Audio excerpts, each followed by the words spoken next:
Bismillahirrahmanirrahim. Assalamualaikum warahmatullahi wabarakatuh. Bagaimana kabarnya anak-anak semua? Insya Allah sehat ya. Anak-anak solih-solihah, pembelajaran PABB hari ini kita akan melanjutkan materi pekan lalu. Sebelum kita memulai, bersama-sama ucap basmalah. Bismillahirrahmanirrahim.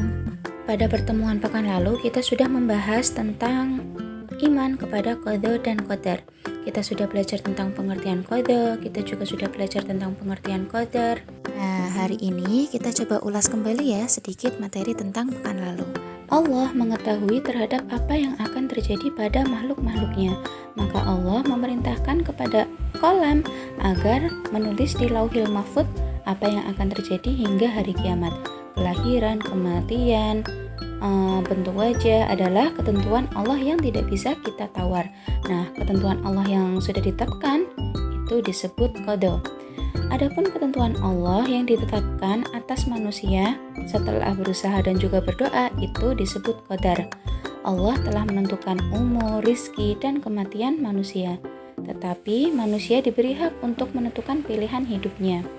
Takdir itu rahasia Allah, tidak seorang pun yang dapat mengetahuinya.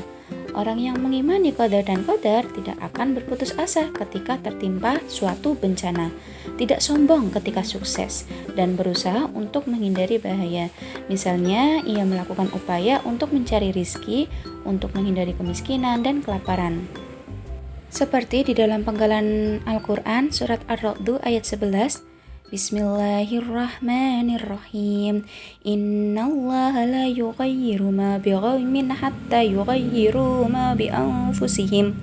Yang artinya, sesungguhnya Allah tidak akan mengubah nasib suatu kaum sampai kaum tersebut berusaha mengubah nasibnya sendiri. Dengan demikian, seorang muslim harus selalu berpikir positif dalam menatap masa depannya, sebab Allah akan memberikan takdir yang baik kepada para hambanya yang berprasangka baik pula kepada Allah Subhanahu wa Ta'ala. Tentunya dengan usaha yang sungguh-sungguh dan juga selalu berdoa. Selanjutnya, beriman kepada qada dan qadar dalam kehidupan sehari-hari. Beriman itu artinya percaya ya. Beriman kepada qada dan qadar berarti kita mempercayai adanya qada dan qadar Allah. Nah, berikut perilaku beriman kepada qada dan qadar yang dapat diterapkan dalam kehidupan sehari-hari kita. Di antaranya, yang pertama itu kita rajin beribadah kepada Allah. Kemudian rajin belajar atau bekerja dengan sepenuh hati.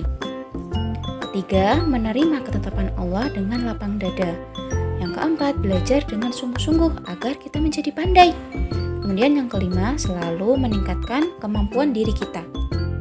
Untuk selanjutnya, hikmah beriman kepada qada dan qadar. Dengan beriman kepada qada dan qadar, seorang muslim tidak akan putus asa atas segala cobaan dan musibah yang menimpa. Mereka akan selalu bersyukur atas segala nikmat yang diterima dan berusaha menerima segala cobaan dan ujian yang menimpa. Adapun hikmah dari beriman kepada qada dan qadar itu antara lain, yang pertama, kita akan menjadi sungguh-sungguh berusaha dalam kehidupan. Nah, dalam menghadapi hidup, kita harus berusaha sekuat tenaga untuk mencapai yang terbaik. Karena pada hakikatnya Allah Subhanahu wa Ta'ala tidak akan mengubah nasib kecuali kita sendiri yang mau berusaha untuk mengubahnya.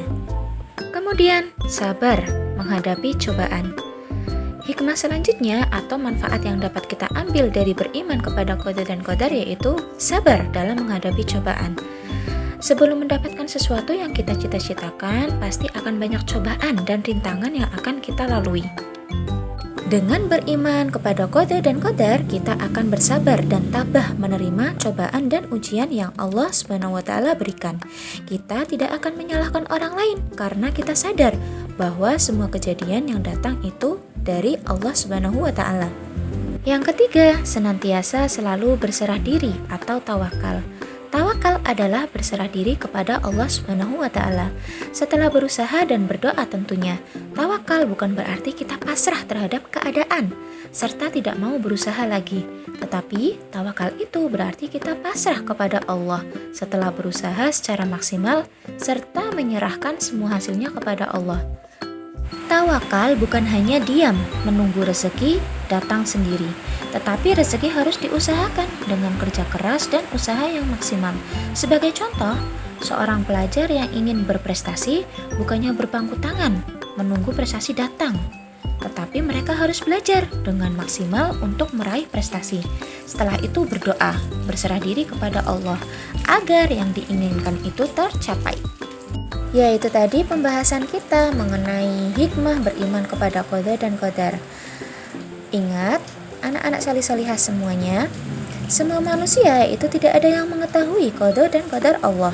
Oleh sebab itu, kita harus senantiasa berusaha dan berdoa agar kita memperoleh kebahagiaan dan juga kesuksesan di dunia maupun di akhirat. Ya, Ustazah cukupkan pembelajaran kita hari ini. Untuk lebih jelasnya, kalian bisa buka kembali buku paket kalian pada halaman 69 dan 70. Sudah akhiri, kita bersama-sama ucap hamdalah. Alhamdulillahirabbil alamin. Wassalamualaikum warahmatullahi wabarakatuh.